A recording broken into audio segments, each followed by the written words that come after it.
নির্বাচনের রোডম্যাপ ইস্যুতে প্রধান উপদেষ্টার সাক্ষাৎ চায় বিএনপি। এদিকে গাজায় গণহত্যা বন্ধের দাবিতে রাজধানীতে ছাত্র শিবিরের বিক্ষোভ। জানাবো সয়াবিন তেলের দামের বিষয়ে আজও সিদ্ধান্ত হয়নি, ফের বৈঠক কাল। অর্থদাতাদের নাম যে কারণে প্রকাশ করতে চাইছে না এনসিপি। এবং সর্বশেষ জানাবো অতিরিক্ত ভাড়া নেওয়ার জরিমানা, সড়ক অবরোধ করে শ্রমিকদের ধর্মঘট। দর্শক শুনছিলেন সংবাদ শিরোনাম, এখন বিস্তারিত। নির্বাচনের রোডম্যাপ ইস্যুতে প্রধান উপদেষ্টার সাক্ষাৎ চায় বিএনপি। ডিসেম্বরের মধ্যে নির্বাচনের রোডম্যাপ ঘোষণার বিষয়ে আলোচনার জন্য প্রধান উপদেষ্টা ডক্টর মোহাম্মদ ইউনূসের কাছে বিএনপি সময় চেয়েছে বলে জানিয়েছেন দলটির স্থায়ী কমিটির সদস্য সালাউদ্দিন আহমেদ। তিনি বলেন, বিভিন্ন ইস্যুতে প্রধান উপদেষ্টার সঙ্গে সাক্ষাতের সময় চেয়েছে বিএনপি।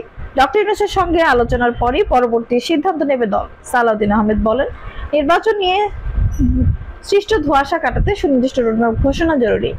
বিএনপি সাংবিধানিক সংক্রান্ত প্রস্তাবনায় রাষ্ট্রের ভারসাম্য রক্ষার গুরুত্ব পেয়েছে জানিয়ে তিনি বলেন, বিএনপি পঞ্চদশ সংশোধনীর পূর্বাবস্থা বহাল চায়, কিন্তু ধর্ম নিরপেক্ষতার বাতিলের বিষয়ে কোনো প্রস্তাবনা দেয়নি। এই নিয়ে ভুল ব্যাখ্যা দেওয়া হয়েছে। গাজায় গণহত্যা বন্ধের দাবিতে রাজধানীতে ছাত্র শিবিরের বিক্ষোভ। গাজা ইসরায়েলের গণহত্যা বন্ধ ও স্বাধীনতা ফিলিস্তিনি রাষ্ট্রের প্রতিষ্ঠার দাবিতে রাজধানীতে ঢাকা মহানগর ছাত্র শিবিরের উদ্যোগে বিক্ষোভ মিছিল অনুষ্ঠিত হয়েছে। আজ 8 এপ্রিল বিকেল 3টায় শাহবাগ থেকে মিছিলটি শুরু হয়ে মৎস্য ভবন ও জাতীয় প্রেস ক্লাব ও জাতীয় মসজিদ বায়তুল মোকাররমের উত্তরগেটে সমাবেশের মাধ্যমে শেষ হয়। এছাড়াও ঢাকাস্থ বিভিন্ন বিশ্ববিদ্যালয় ও মহানগর শাখার সভাপতি, সেক্রেটারি সহ হাজারো নেতাকর্মী মিছিলে অংশগ্রহণ করেন।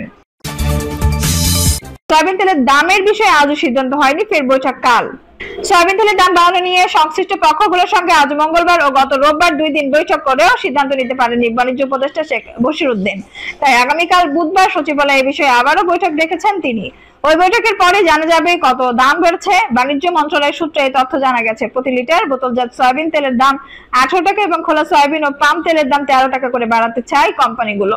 বিষয়টি গত 27 মার্চ বাংলাদেশের ট্রেড অ্যান্ড ট্রাফিক কমিশনকে বিটিটিসি জানিয়েছে। Bangladesh vegetable world refiners and বনসম্পত্তি ম্যানুফ্যাকচারার্স অ্যাসোসিয়েশন 1 এপ্রিল থেকেই তারা নতুন দর কার্যকর করতে চেয়েছিল।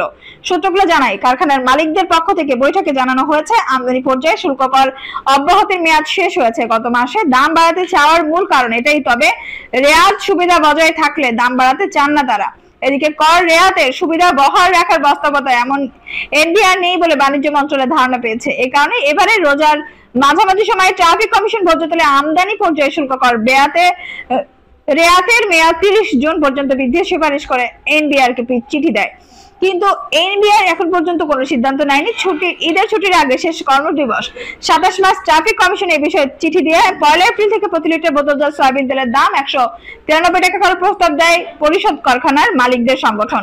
সেই হিসেবে লিটার 18 টাকা দাম বাড়ানোর প্রস্তাব করা হয়েছে। আর 5 লিটার বোতলজাত সয়াবিন তেলের দাম প্রস্তাব করা হয়েছে 935 টাকা। একইভাবে খোলা সয়াবিন ও খোলা পাম তেলের দাম প্রস্তাব করা হয়েছে লিটার প্রতি 170 টাকা। বর্তমানে সাধারণ নির্ধারিত দাম লিটার প্রতি 157 টাকা। এই হিসেবে খোলা সয়াবিন ও পাম তেলের দাম লিটার প্রতি 13 টাকা বাড়ানোর প্রস্তাব করা হয়েছে। ট্রেডিং কর্পোরেশন অব বাংলাদেশের তথ্য অনুসারে প্রতি লিটার বোতলজাত সয়াবিন তেলের দাম 175 থেকে 176 টাকা। আর 5 লিটার বোতলজাত সয়াবিন তেলের দাম 884 থেকে 850 টাকা। আর 1 লিটার খোলা সয়াবিন তেলের দাম 157 থেকে 165 টাকা ও 1 লিটার পাম তেলের দাম 140 থেকে 150 টাকা।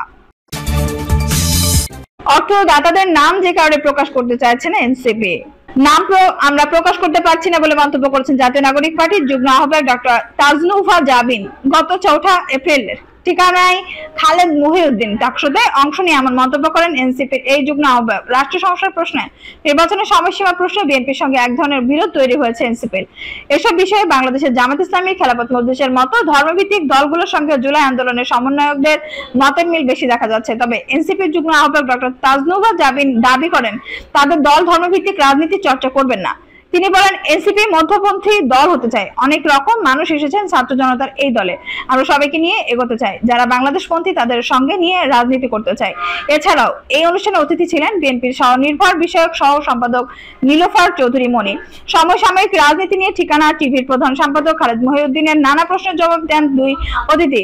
সংস্কার কমিশন যেসব প্রস্তাব করেছে তার অনেক বিষয়ে ভিন্ন মত জানিয়েছে বিএনপি। বিশেষ করে কোনো ব্যক্তি 2 বারের বেশি প্রধানমন্ত্রী হতে পারবেন না, এমন সংস্কার মানতে রাজি নয় তারা। দ্বারা। এ বিষয়ে দৃষ্টি আকর্ষণ করা হলে সাবেক সংসদ সদস্য নীলুফার চৌধুরী মনে বলেন, কেউ একাধারে দুইবার বেশি প্রধানমন্ত্রী হতে পারবেন না, কিন্তু বিরতি দিয়ে আবার হতে পারবেন। বিএনপি এমন সংস্কারে রাজি আছে। তিনি আরো যোগ করেন, সংস্কার উদ্যোগে অন্তর্বর্তী সরকার অনেক ভুল করেছে, বিশেষ করে যখন সংস্কার কমিশনগুলো কাজ করছিল তার সঙ্গে রাজনৈতিক দলগুলোকে যুক্ত করলে ভালো হতো, তাহলে দলগুলোর তখনই নিজেদের মতামত জানিয়ে রাখতে পারতো। এখন সুপারিশ জমার পর রাজনৈতিক দলগুলোর সঙ্গে বসা হচ্ছে, তাদের মতামত নেওয়া হচ্ছে, এতে অনেক সময় ক্ষেপণ হচ্ছে, জটিলতাও তৈরি হচ্ছে বলে মন্তব্য করেন নীলুফার চৌধুরী মনি। এদিকে এনসিপি নেতারা রাষ্ট্র সংস্কারের পাশাপাশি নতুন রাজনৈতিক বন্দোবস্তের কথা বলেছেন, কিন্তু তাদের অনেক কার্যক্রমই পুরনো ধারার রাজনীতিতে চর্চা দেখা যাচ্ছে। অভিজাত হোটেলের ইফতার পার্টি, কোন কোন নেতার শোডাউন এসব অনুষ্ঠানের খরচ নিয়ে প্রশ্ন উঠেছে।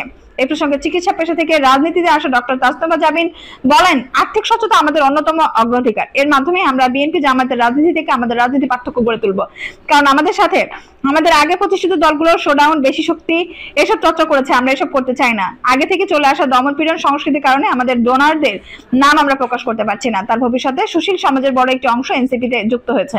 বিভিন্ন পেশাজীবী ডাক্তার, ইঞ্জিনিয়ার, আইনজীবীরা আছেন, তারা দলের ডোনেট করেছেন, শুভাকাঙ্ক্ষীরা ডোনেশন দিচ্ছেন। দলের ব্যয় সংকুলনের বিষয়টি কিভাবে জনগণের সামনে স্পষ্ট রাখা যায় তা নিয়ে কাজ চলছে বলে জানান ডক্টর তাজনুভা জাবিন। অতিরিক্ত ভাড়া নেওয়ায় জরিমানা, সড়ক অবরোধ করে শ্রমিকদের ধর্মঘট। ঈদের অষ্টম দিনেও নোয়াখালীর সোনাপুরে অতিরিক্ত ভাড়া নেওয়া 21 পরিবহনকে 20,000 টাকা জরিমানা করেছেন ভ্রাম্যমাণ আদালত। এ ঘটনায় সড়ক অবরোধ করে ধর্মঘট পালন করেছেন পরিবহন শ্রমিকরা। জানা যায়, ঈদুল ফিতরকে পুঁজি করে বাসের টিকিট কিনতে নোয়াখালী থেকে ঢাকা রুটে চলাচলকারীদের পরিবহনগুলো যাত্রীদের কাছ থেকে অতিরিক্ত ভাড়া আদায় করছে। এমন অভিযোগ পান জেলা প্রশাসক খন্দকার ইস্তিয়াক আহমেদ। তাৎক্ষণিকভাবে ব্যবস্থা নেওয়ার জন্য জেলা প্রশাসনের নির্বাহী ম্যাজিস্ট্রেট সেজানা আহমেদ অভিযান পরিচালনা করেন, সত্যতা পান এবং তৎক্ষণিক 20,000 টাকা জরিমানা করেন। এ সময় কাউন্টারের ম্যানেজার মোহাম্মদ মামুনকে নির্বাহী ম্যাজিস্ট্রেট তুলে নেওয়ার পরিবহন শ্রমিকরা তৎক্ষণিক বাস নিয়ে ব্যারিকেড দিয়ে চলাচল বন্ধ করে দেন। 21 পরিবহন ডিরেক্টর ইকবাল মাহমুদ টাকাপুসকে বলেন, আমাদের ম্যানেজার মামুনকে 1 বছরের জেল দেওয়া হয়েছে, এমন কথা চারদিকে ছড়িয়ে পড়ায় শ্রমিকরা ধর্মঘট ডেকেছেন। তারপর প্রশাসন আশ্রয় দেওয়ার শ্রমিকরা ধর্মঘট প্রত্যাহার করে নেন। বর্তমানে পরিস্থিতি স্বাভাবিক রয়েছে, তবে 1 ঘন্টার কোনো যান চলাচল করেনি, সব রুটে বাস চলাচল বন্ধ ছিল। সুধারাম মডেল থানা পুলিশের ভারপ্রাপ্ত কর্মকর্তা কামরুল ইসলাম ঢাকাপুসকে বলেন, ম্যাজিস্ট্রেট ভ্রাম্যমাণ আদালতের মাধ্যমে জরিমানা করায় 21 পরিবহনের শ্রমিক সংগঠন রাস্তা বন্ধ করে দেয়। তাৎক্ষণিক সংবাদ পেয়ে আমি ঘটনাস্থলে যাই, তারপর আলোচনার মাধ্যমে উত্তেজিত শ্রমিকদেরকে সান্ত্বনা দিই। তারপর যান চলাচল স্বাভাবিক হয়। জেলা প্রশাসনের নির্বাহী ম্যাজিস্ট্রেট সেজানা আহমেদ ঢাকাপুসকে বলেন, আমি 20,000 টাকা জরিমানা করেছি, কিন্তু জেল দেওয়া যায় তা উল্লেখ করেছি। তারা ভুল বুঝে ধর্মঘট করেছে। ম্যানেজার আমার হেফাজতে ছিল। যখন পরিবহন মালিকরা অতিরিক্ত ভাড়া না নেওয়ার প্রতিশ্রুতি দেয়, তারপর ম্যানেজারকে ছেড়ে দেওয়া হয়। দর্শক, এই ছিল এখনকার সর্বশেষ সংবাদ। নিশ্চয়ই ভালো লাগলো, অবশ্যই একটা লাইক দিন, কমেন্টে আপনার মূল্যবান মতামত জানান। সবসময় আমাদের পাশে থাকতে সাবস্ক্রাইব করে বেল বাটনটি অন করে রাখুন। ধন্যবাদ।